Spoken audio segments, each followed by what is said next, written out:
Ja, hallo, guten Tag, hier ist wieder Klaus von der älteren Generation und ich möchte heute über die Europawahl sprechen.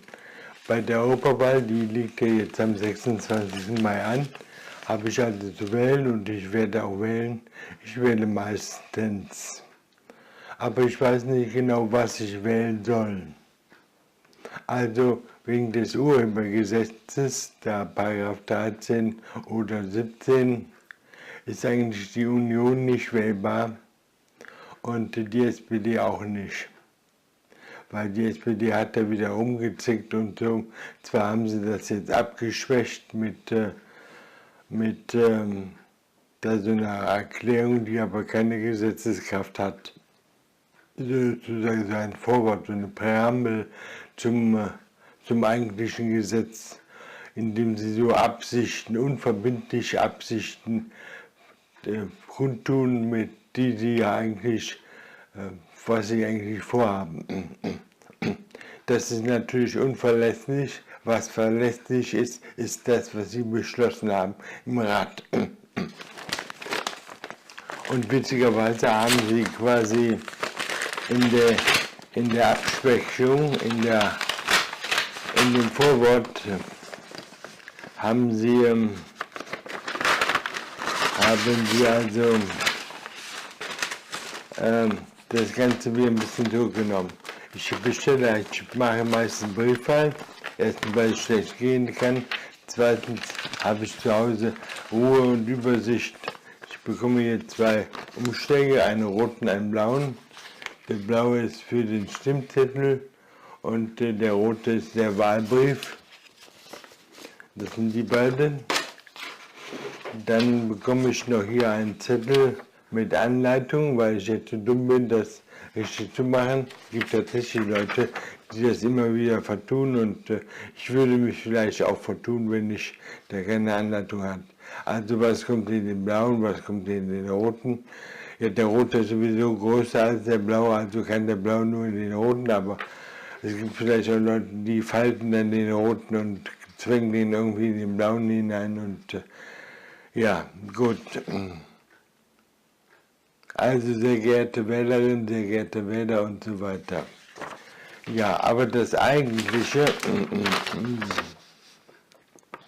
hier ist nochmal die Anschrift, die Prozedere hier für Wahlbrief, Briefwahlbezirk, Wahlscheinnummer und so weiter, das haben wir da.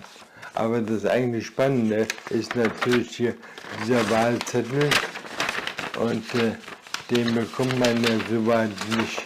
Also ich zum Beispiel habe momentan keinen Überblick darüber, wer sich da zur Wahl stellt. Wobei, das sind aber viele. Das sind 40 Parteien. Mann, wer ist denn das hier überhaupt alles? Also CDU 1, 2, SPD, 3 Grüne, 4 AfD, 5 die Linke, 6 die FDP, 7 sind die Piraten. Die Piraten, Tierschutzpartei, NPD, dann kommt die Partei für Arbeit, Rechtsstaat, Tierschutz und so weiter, Nummer 10. Nummer 11 ist eine Familienpartei. Was wollen die denn? Nummer 12, Freie Wähler.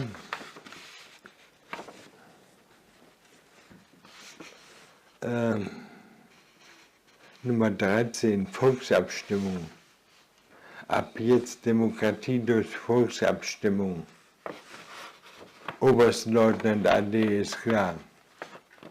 ÖDP, Ökologisch-Demokratische Partei.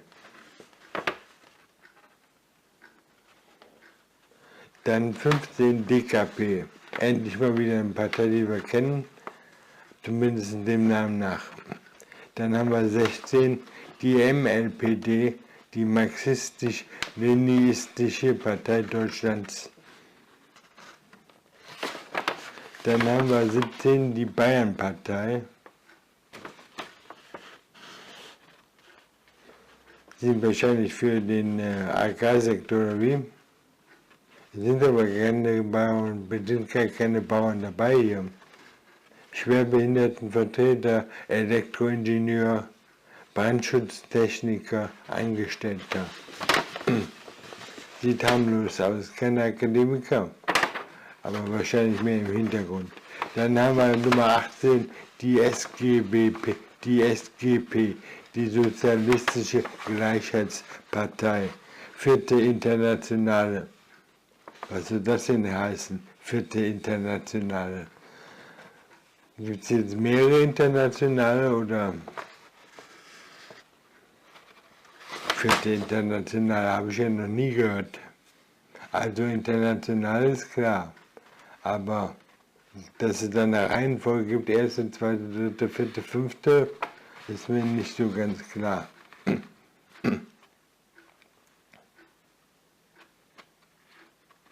Also da ist ein Psychologe an erster Stelle, zweiter Stelle ein Redakteur, eine Journalistin, ein Student und ein Diplompädagoge. Kenne ich keinen von. Dann haben wir 19, die Tierschutzpartei. Ja, sagt mir auch nichts. Verwaltungswirtin. Dann Pädagoge an zweiter Stelle. Eine Handelskauffrau an dritter Stelle. Eine IT-Arbeiterin an 4. Stelle. Und ein Rentner, einen Rentner gibt es auch an 5. Stelle der Tierschutzpartei. Was ist das Recht hier eigentlich? Also die haben hier einmal die Partei, die Reihenfolge und dann haben die Rechte eine gemeinsame Liste für alle Länder.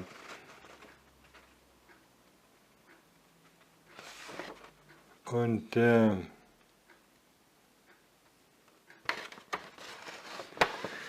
naja gut, das ist Nummer 20. Partei, die Tierschutzallianz.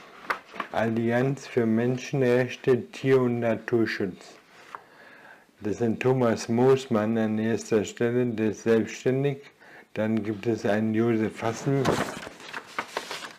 Ich hoffe, das knittert jetzt hier nicht so laut in das Mikrofon hinein. Jetzt ist natürlich zu spät. Dann haben wir Verkaufsberater, Bürokauffrau und so weiter. Dann gibt es Nummer 21 ein Bündnis C, Christen für Deutschland.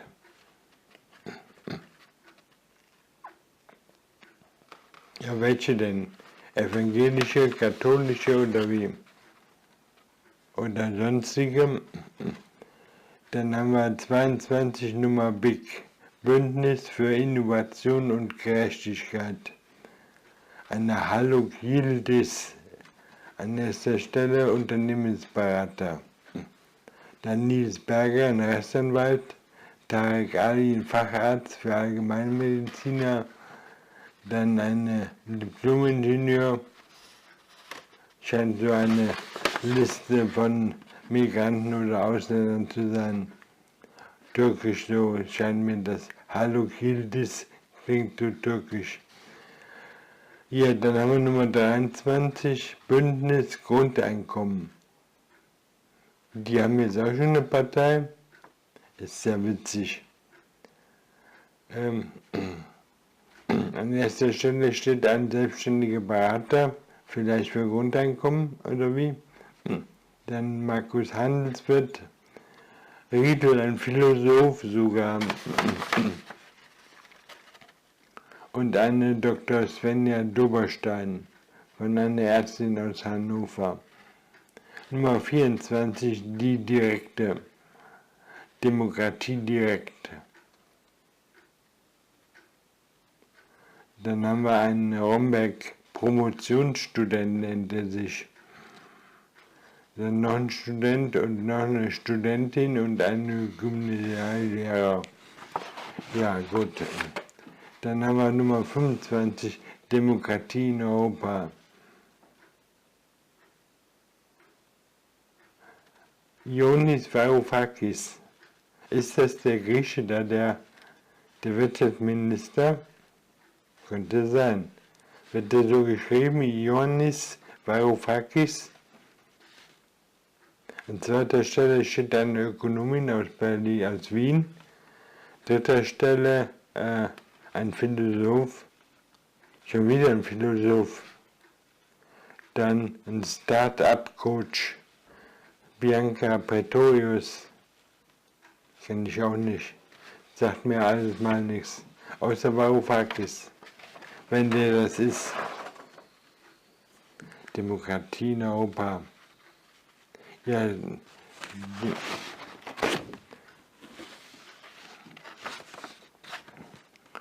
dann dritter Weg, Nummer 26.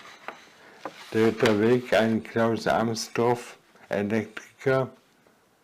Dann Matthias Fischer, selbstständig.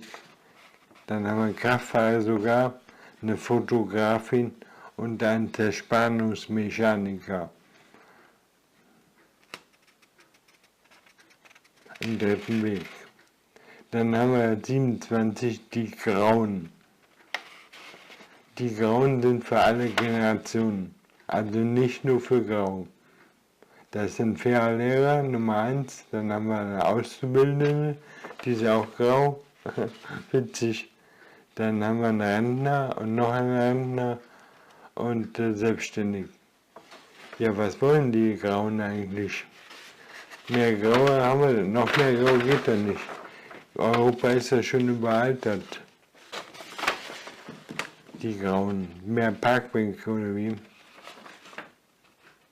Dann haben wir Nummer 28, die Rechte.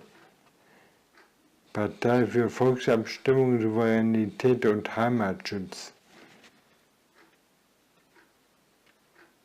Eine pädagogische Mitarbeiterin, ein Softwareingenieur, Taxifahrer, ein Bäcker und ein Industriekaufmann. Einen Arbeitslosen habe ich bisher noch nicht getroffen. Dann die Violetten. Ja, die Violetten. Da haben wir einen Karlbacher, Krankenpfleger, Verwaltungsangestellten, Juristin in München, Rechtsanwalt, Heilpraktiker. Ja, das ist die G-Fraktion oder wie? Die Violetten. Dann Nummer 30, Liebe. Was soll das denn heißen? Europäische Partei, Liebe. Ja, wen wollen die denn lieben? Unternehmer, Berufskraftfahrer, Gesundheits- und Krankenpflegerin, Einzelhandelskauffrau und eine Bankkauffrau. Ja, ist das so lukrativ? Gibt es da so viele Werbungskostenpauschalen oder wie? Dass sich das lohnt oder vielleicht sollte ich auch mal eine Partei aufmachen und so ähnlich. Die Frauen, Nummer 31, eine feministische Partei, die Frauen.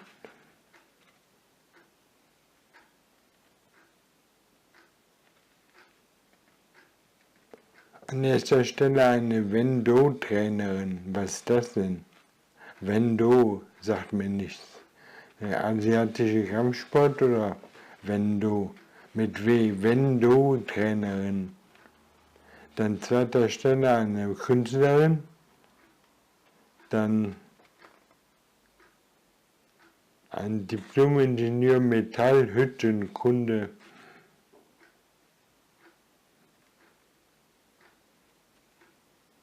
Metallhüttenkunde.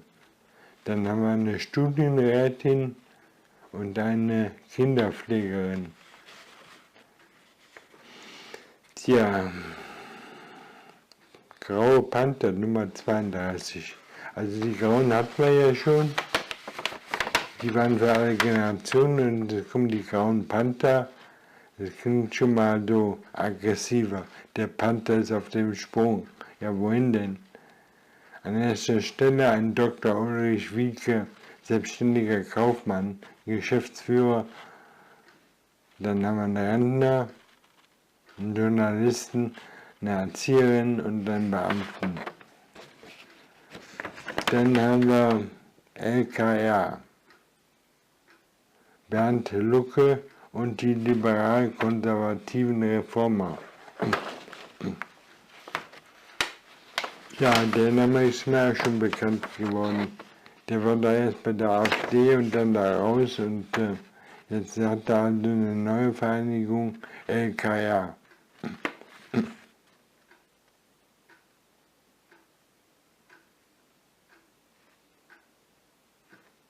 Ist das ein anderer? An erster Stelle steht dann Professor Dr. Bernd Lucke, Professor für Volkswirtschaftslehre und Wissen. Lue NI. Was soll das heißen, Lue NI?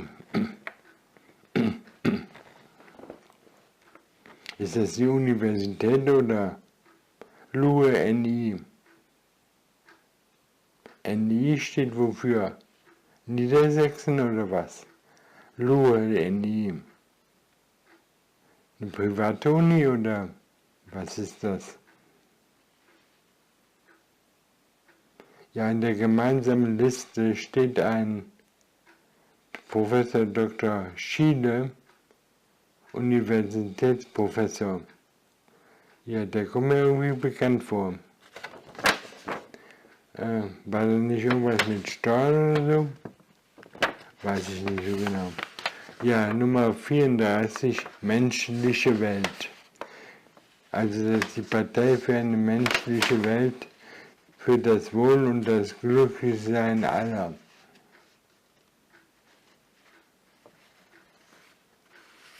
Soll ich das jetzt glauben oder wie? Dann haben wir die NL. Dann haben wir eine neue Liberale, die neuen Sozialliberalen. Habe ich noch nie von gehört. Von vielen anderen hier auch nicht. In der Wahlkabine hat man gar nicht so die Zeit, das jetzt hier so genau durchzustudieren und dann eine Entscheidung zu treffen. Deswegen ist es gut, dass man so die Briefwahlunterlagen hat. Da kann man sich das so in Ruhe durchlesen und dann vielleicht auch erstmal nachforschen, was die Leute da wollen.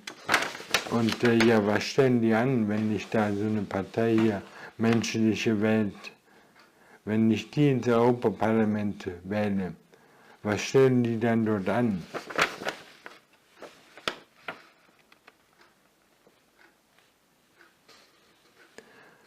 Stimmen die mit den Rechten zusammen oder stimmen die nach ihrem Gewissen oder stimmen die nach, wenn die ferngesteuert von irgendwem? NL, Neue Liberale. Also an erster Stelle ein Christoph Püjak, selbstständig. Dann Bethke Christian, was steht da? Vizepräsident Corporation Communication, Frankfurt am Main. Dann eine Juristin und ein Bibliothekar,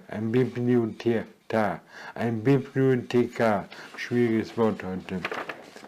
Ja, dann haben wir eine 36, eine Ökolin-X.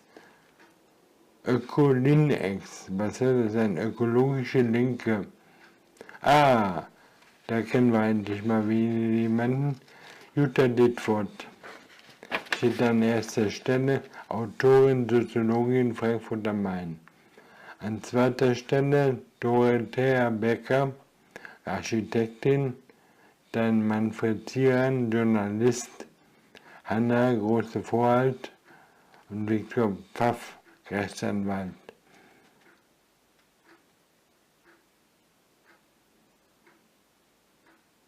Also die Ökolinkspartei. Ja, ich verstehe nicht. Lohnt sich das oder machen die Wahlkampf oder? Dann 37, wir kommen langsam zum Ende, die Partei der Humanisten. Dann Robert Tietmann, Student in Mainz, ein Forschungsassistent an zweiter Stelle, noch ein Student und ein Unternehmensberater. Also die Studenten drängen auch in die Politik.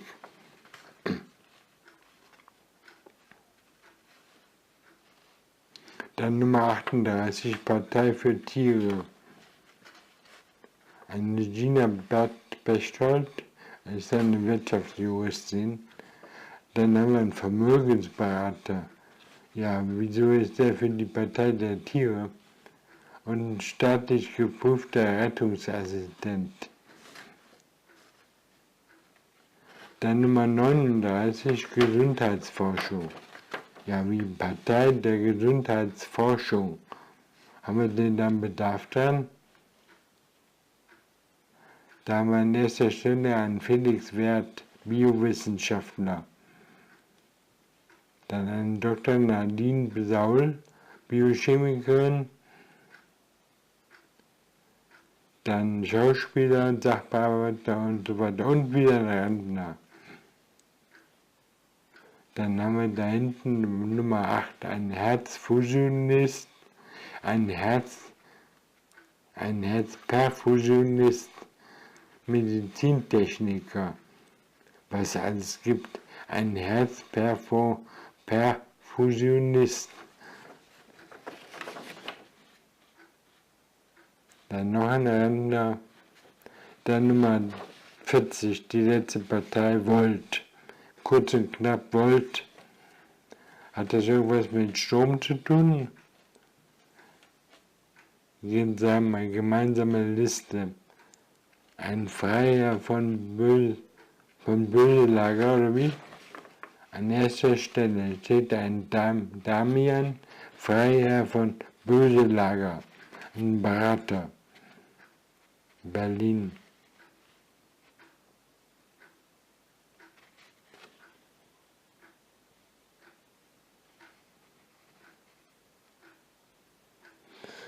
Ja, dann haben wir eine Rechtsanwältin, einen Ökonom,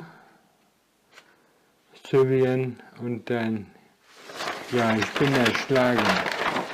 40 Parteien, ich bin erschlagen von dieser demokratischen Vielfalt und Auswahl. Jeder Zweite scheint hier jetzt eine eigene Partei zu gründen und sich ins politische Geschäft stürzen zu wollen oder nur die Wahlkampfkostenpauschale abzugreifen. Denn ich sag mal, viele der 40 Parteien, die haben doch gar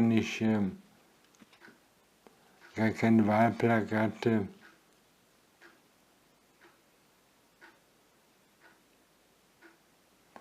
Ja, früher gab es 5 Euro, hieß es mal. Ich weiß nicht, für Europa oder für Europa auch. Wie viel kriegt man für einen Wähler?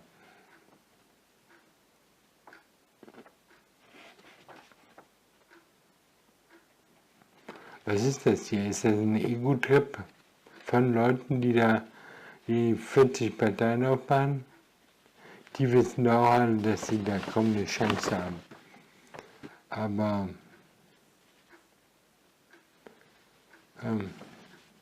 was ist eigentlich mit diesem Martin Semmelrogge, den habe ich neulich gehört? Wo war der jetzt hier?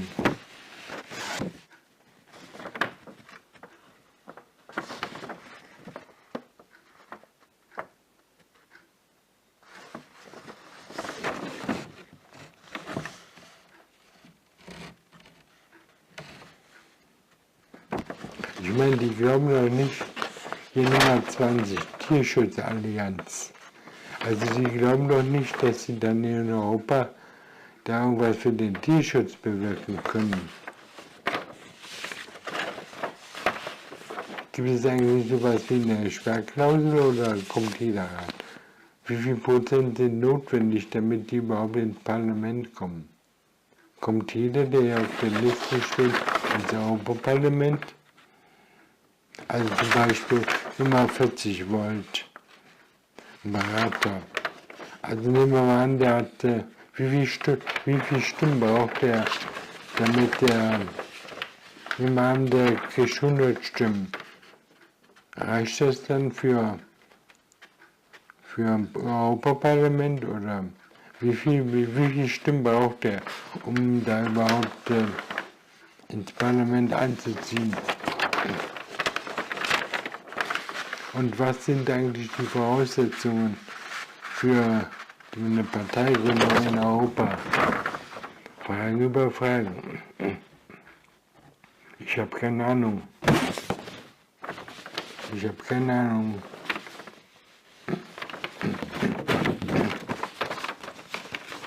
Jedenfalls, die Leute sind ja nicht blöd und die müssen sich ja irgendwas dabei denken und davon versprechen.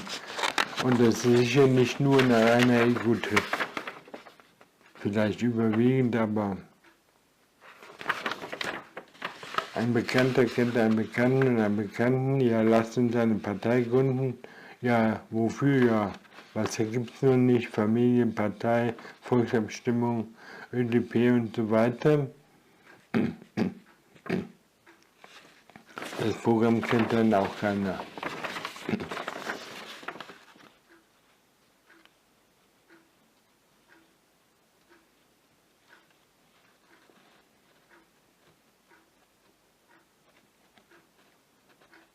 NI steht für Niedersachsen, also ja.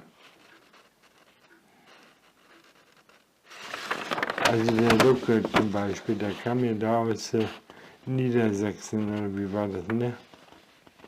Ja. Wen haben wir denn bei der Union? An erster Stelle eine Dr. Hans-Peter Liese, MdB, ein Arzt. An zweiter Stelle ein Geograf, dann eine Hausfrau, Axel Voss, Rechtsanwalt, Bonn. Was ist der Rechtsanwalt?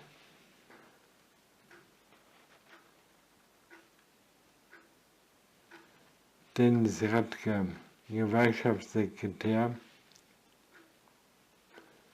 Dann Dr. Stefan Dutzenberger, Steuerberater.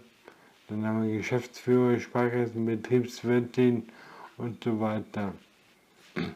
Ja, die haben also 10 Leute. Ja, die Sozis haben also die MdP, die Barlem an erster Stelle. Dann gibt es Udo Bullmann, Politikwissenschaftler Gießen.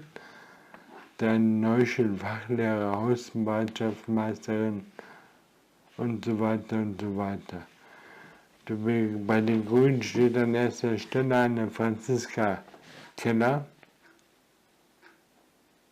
MdP, Wirtschaftswissenschaftler Gigold Rentke Bütikower,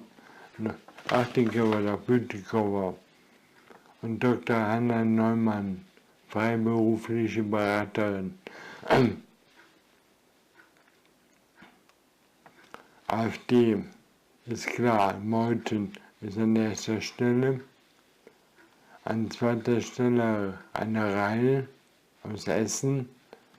Dann ein Dr. Maximilian Krah aus Dresden, ein Nasberg. Dann haben wir einen Oberstleutnant AD, Zimok. Ne, wie heißt der? Zimniok. Schwieriger Name, Zimniok. Für mich, ja. Dann haben wir einen Konstantin Fest, Publizist und so weiter. Die Linke, Dr. Martin Schirdewan, kommt mir bekannt vor, ich weiß nur nicht woher. Schirdewan.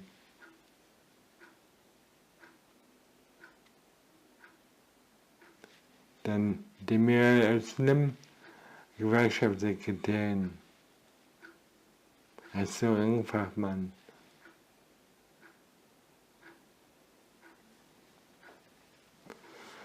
Ja, Freie Demokraten, Nicola Beer, Rechtsanwältin, Svenja Hahn, kenne ich alle nicht. Dann bei der Piratenpartei ein Dr. Patrick Breyer, Angestellter, Malerin, Politikwissenschaftler.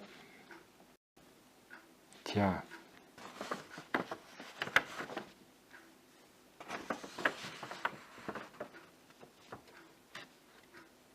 Ah, da haben wir ihn. Ja, haben wir ja.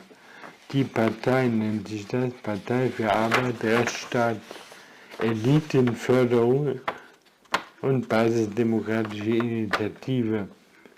Gemeinsame Liste für alle Länder. Elitenförderung, da ist der Martin Sonneborn. Dann an zweiter Stelle ist der Nico Semsrott, den habe ich gesehen. Der war ganz witzig. Lisa Bomber kenne ich nicht. Bennett Krieg, Psychologe. Und Goebbels, noch ein Psychologe. Speer, Bormann, Eichmann. Ja, die Parteien. Das war so eine satirische Partei. Oder zumindest haben sie so den Eindruck erweckt. Was die dann genau da machen, der Sonneborn hat das ja mal gezeigt, also in einem kleinen Ausschnitt, was er da macht in Europa. Hatte man so einen Film gemacht, so einen Tag war er in Europa, Anfahrt, Abfahrt und dann Tagespauschale abholen und so weiter. Und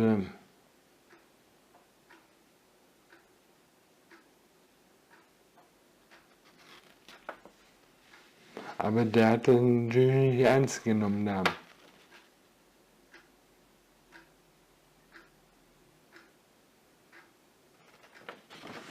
Ja, wen soll man hier wählen?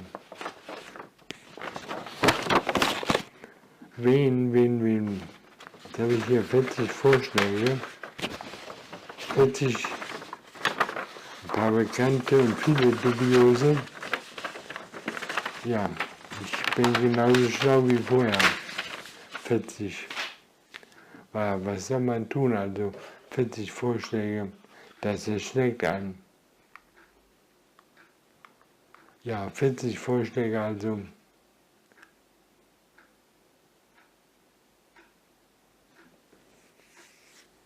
ja, ich weiß es noch nicht. Ich weiß nur, wen ich nicht wählen werde. Aber irgendjemand muss ich ja wählen.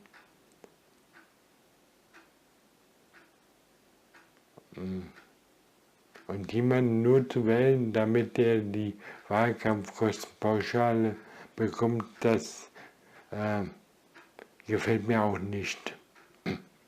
Oder damit jemand einen Zirkus machen kann, das missfällt mir ebenfalls. Also die Grauen oder die Grauen Panther, ja, wofür sind die? Und mit wem stimmen die im Ernstfall? Stimmen die im Ernstfall mit den Europagegnern? Oder das kann man so nicht sagen.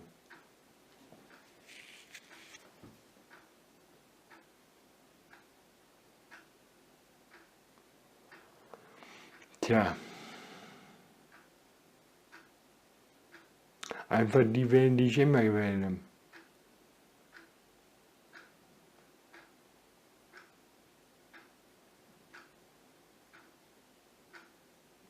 Die mir von der Klassenlage her am ähnlichsten sind.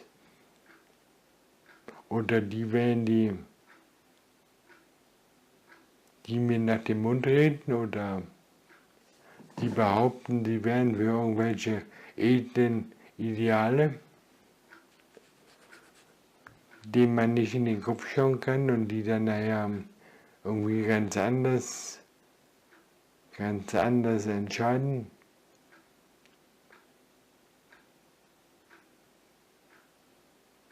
Tja.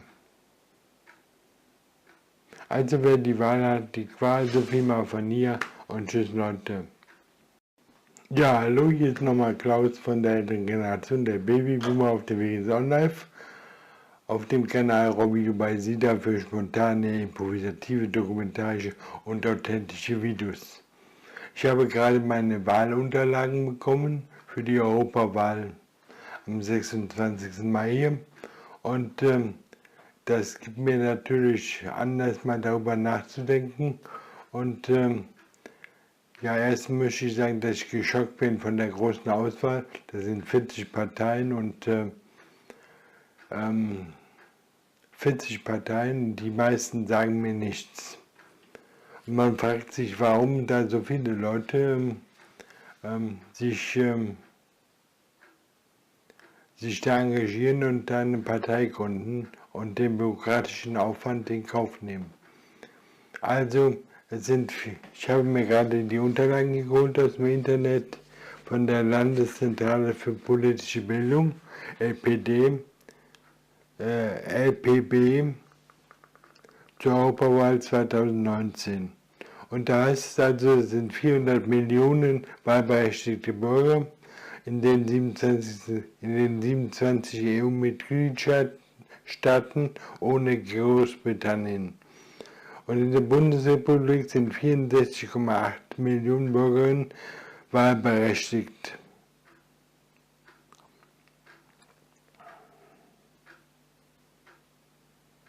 Ja, also sagen wir mal 65 Millionen sind wahlberechtigt, Pi mal Daumen.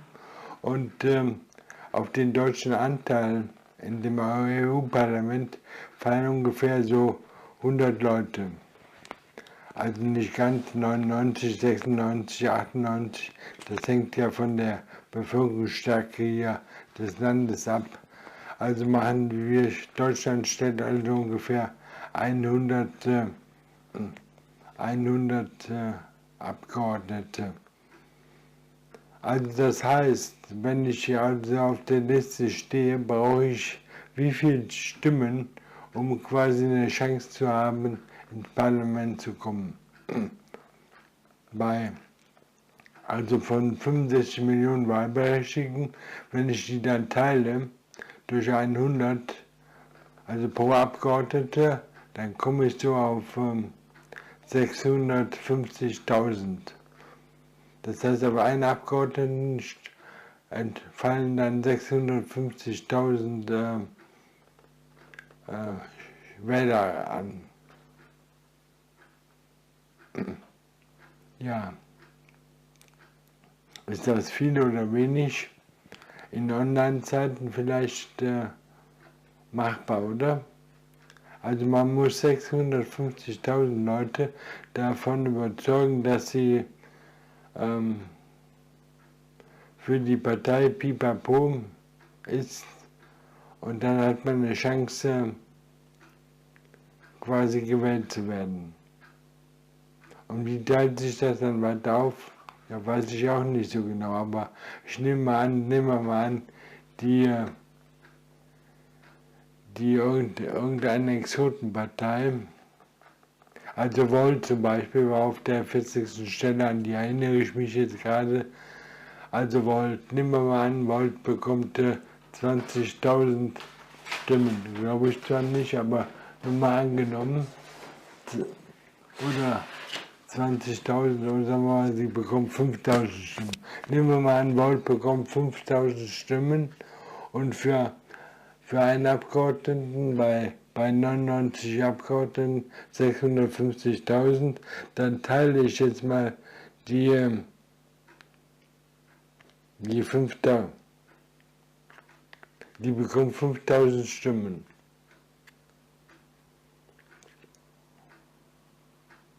Das reicht nicht. Die brauchen immer, die bekommen 20.000 Stimmen. Reicht auch nicht. Die brauchen quasi mindestens 650.000 Stimmen, um einen Abgeordneten zu bekommen. Ja, also Volt braucht mindestens 650 Abgeordnete, 650.000 Wählerstimmen, um mindestens einen Abgeordneten zu bekommen ins Parlament. Also das ist wahrscheinlich dann der in der Liste ganz oben steht, und an zweiter Stelle kommt dann so weiter und so weiter. Ja, da jetzt natürlich von den 65 Millionen nicht alle wählen, wie sieht das dann aus? Also wenn nur 50% wählen gehen, dann haben wir, sagen wir mal so 300.000 Wähler, 30 Millionen. Also von den 65 nehmen wir an, aus Europa verdrossen hat oder so, geht mehr als die Hälfte nicht wählen. Dann bleiben da, schätzungsweise, ich mache Pi mal Daumen, sagen wir mal 30 Millionen gehen wählen. 30 Millionen wählen, das heißt, auf einen Abgeordneten entfallen dann 300.000 Stimmen. Wenn es so bei 100 bleibt, so Pi mal Daumen sagt sich ja so ungefähr auf deutschen Anteil, entfallen ungefähr 100 Abgeordnete. Weil das hängt ja mit der Größe des Landes und so der Gewichtung zusammen. Das heißt also 300.000 und das heißt, diese Partei Volt, die bräuchte also für den ersten Abgeordneten 300.000 Stimmen. Eigentlich ist es für die Partei günstiger oder für jede Partei, je weniger Leute wählen gehen. Denn das bedeutet, dass dann der Anteil der Stimmen, die auf sie selbst entfallen, geringer sein muss. Dann brauchen sie für einen Abgeordneten, für den ersten Abgeordneten nur 300.000 Stimmen und sonst bräuchten sie, wenn alle wählen gehen, so 640.000, 650.000. Ja. Andererseits kann man sagen, dass jetzt, man muss ja auch erstmal Leute davon überzeugen, dass sie dann eine Partei wählen, dass sie die Partei überhaupt kennen.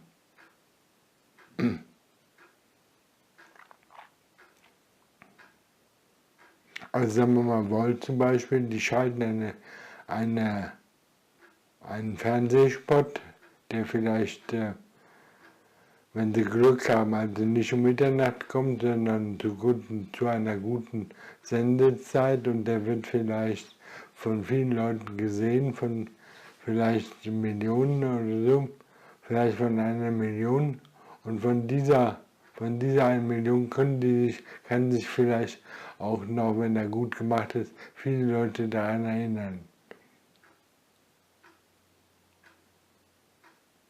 Ja, das heißt aber dann noch lange nicht, dass sie dann quasi in die Wahlkabine gehen und dann diese Partei wählen.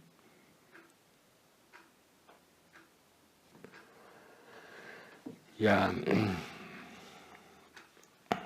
aber sagen wir mal, 300.000 Leute müsste man dann, ungefähr 350.000 Leute muss man erstmal davon überzeugen, dass die dann bei der Europawahl das Kreuz bei Volt oder wo auch immer machen. Das heißt, die Etabliertnahme ist natürlich einfacher.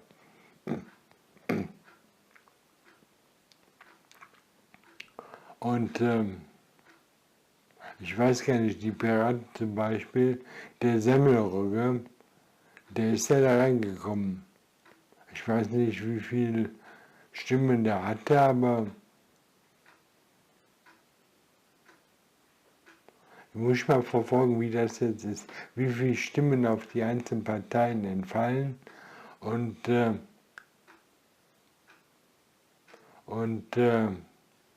wer dann da reinrückt. Also zum Beispiel wofür stand jetzt hier der Semmelrogge nochmal für Elitenförderung oder so weiter, ne? Genau, die Eliten müssen gefördert werden. Ja, also das fanden dann wahrscheinlich so viele Leute witzig oder lustig und dann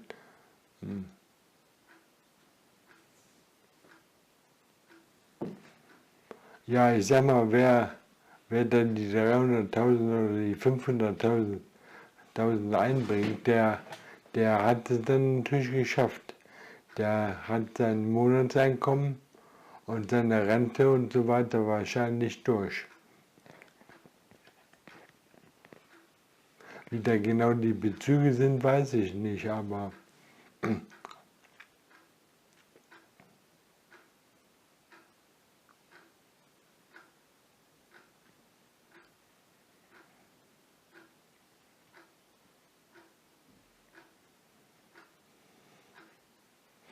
Ja, also das ist schon mal interessant, wie das da wird, und ich werde das jetzt aktiver verfolgen und dem nachspüren. Okay Leute, das war's erstmal von hier.